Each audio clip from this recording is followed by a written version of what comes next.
Caros amigos, bem-vindos a mais um Boletim Militar. Nesse episódio, vamos analisar como a parceria da Rússia e da China foi e ainda é extremamente importante para a manutenção da invasão russa na Ucrânia. E como essa aliança pode revolucionar não só o conflito ucraniano em si, mas todo o contexto geopolítico internacional, sem mencionar no avanço tecnológico de drones militares para o futuro dos conflitos humanos. Se você está curtindo o nosso conteúdo, se inscreve no canal e ativa o sininho da notificação para ajudar a crescer nosso trabalho. E para você, recruta mais ousado. Faça parte do nosso clube de membros e tenha benefícios exclusivos. Na história da humanidade que será contada para as próximas gerações, o conflito ucraniano com toda certeza será visto como um estopim que dividiu o mundo, que igualmente como ocorreu nas grandes guerras e na própria Guerra Fria, mais uma vez, o planeta está dividido em dois blocos.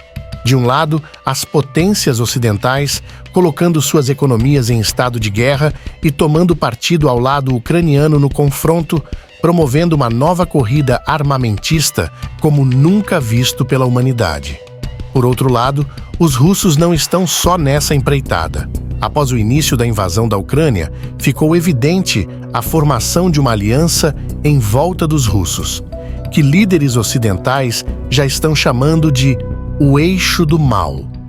Nessa aliança de suporte e proteção às ações expansionistas russas, vemos o Irã atuando no fornecimento de, entre outros elementos, o seu drone Shahed, produzido em larga escala para o conflito ucraniano. Na Coreia do Norte, os russos estão conseguindo mísseis, entre outras armas. Existem outros aliados que fornecem benefícios para os russos, inclusive o Brasil, dentro do contexto dos BRICS, que se transformou em um grande comprador do diesel russo, visto que está abaixo de preço no mercado. Porém, a manutenção desse conflito em larga escala não seria possível sem a atuação de um ator importante no cenário geopolítico atual: os chineses. Assim que o conflito ucraniano começou em fevereiro de 2022, o tio Sam emitiu um alerta duro para os chineses para não fornecer apoio material à guerra da Rússia na Ucrânia. Quase 2 anos depois, ficou claro para o Ocidente que os chineses simplesmente ignoraram esse aviso do tio Sam. Em meados de abril de 2024, segundo analistas do Royal United Services Institute, o navio russo chamado Angara, carregado de armas vindo da Coreia do Norte, estava atracado no porto de Zhoushan, na província oriental de Zhejiang, na China. Uma imagem de satélite da embarcação foi publicada pela mídia ocidental. O tio Sam exigiu explicações, mas foi ignorado pelos chineses. Nesse contexto, o tio Sam divulgou ao mundo que a China estava com um fluxo contínuo de abastecimento à Rússia, com imagens de satélite para viabilizar ataques de mísseis, equipamentos de microeletrônica, máquinas-ferramentas para a produção de tanques, ótica e combustível de foguete. Ou seja, se os chineses não fornecessem alguns destes componentes ou este apoio material, a Rússia estaria numa situação muito diferente e teria problemas para continuar estes atos de agressão na Ucrânia em tamanha escala, tal como é visto. Para o tio Sam, não resta dúvidas, a China cruzou a linha vermelha estipulada e já não pode assumir uma posição neutra na guerra da Rússia contra a Ucrânia.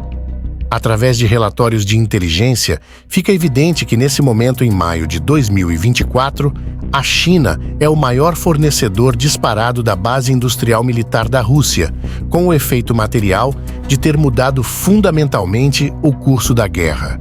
No cenário geopolítico internacional, também é possível ver sinais da parceria Rússia e China com o desmantelamento da rede de espionagem russo-chinesa que atuava na Alemanha.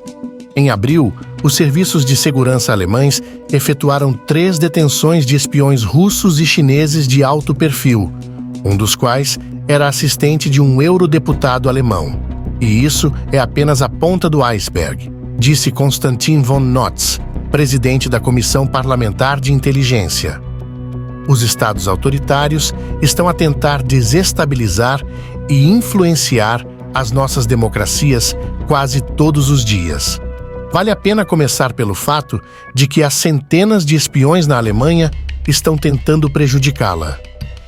Em abril, as forças especiais alemãs detiveram na Baviera 2 pessoas com cidadania russa e alemã que monitorizavam fábricas militares, rotas de entrega de armas e uma base dos americanos onde são treinadas tripulações de tanques ucranianos. Os detidos também planejaram sabotagem em instalações militares e industriais, inclusive com o objetivo de interromper o fornecimento de armas à Ucrânia. Os americanos afirmam também que a China está enviando à Rússia motores para drones e mísseis de cruzeiro, máquinas-ferramentas para mísseis balísticos, chips para mísseis, tanques e aeronaves. Grupos chineses e russos estão trabalhando para produzir drones em conjunto na Rússia. E no quesito drones, ambos os países andam trabalhando juntos no desenvolvimento de tecnologia. No caso dos drones militares, o futuro é agora. Os chineses não estão só produzindo milhares de drones militares ao dia em ritmo acelerado, fornecendo equipamentos e tecnologia para os russos, mas estão também estudando detalhadamente os efeitos do pequeno drone no campo de batalha, inclusive treinando suas tropas para lidar com esse tipo de ameaça em um conflito.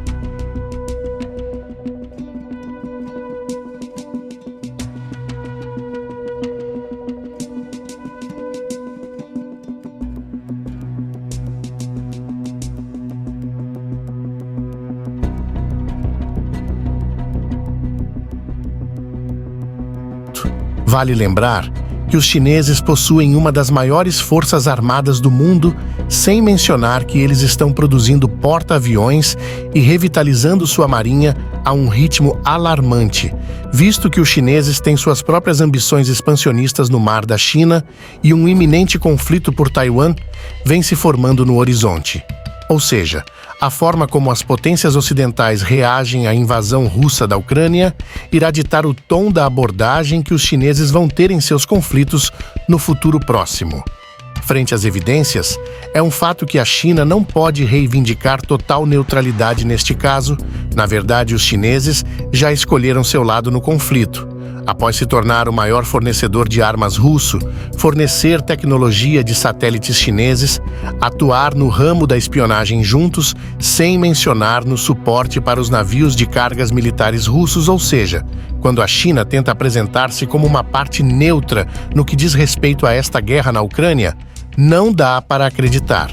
Todavia, o tio Sam não tem muitas opções para lidar com a China no campo diplomático, visto que sanções econômicas seriam meramente simbólicas. E algo mais orquestrado e rígido no campo das sanções econômicas seriam catastróficas, visto que os chineses estão amplamente enraizados na economia global.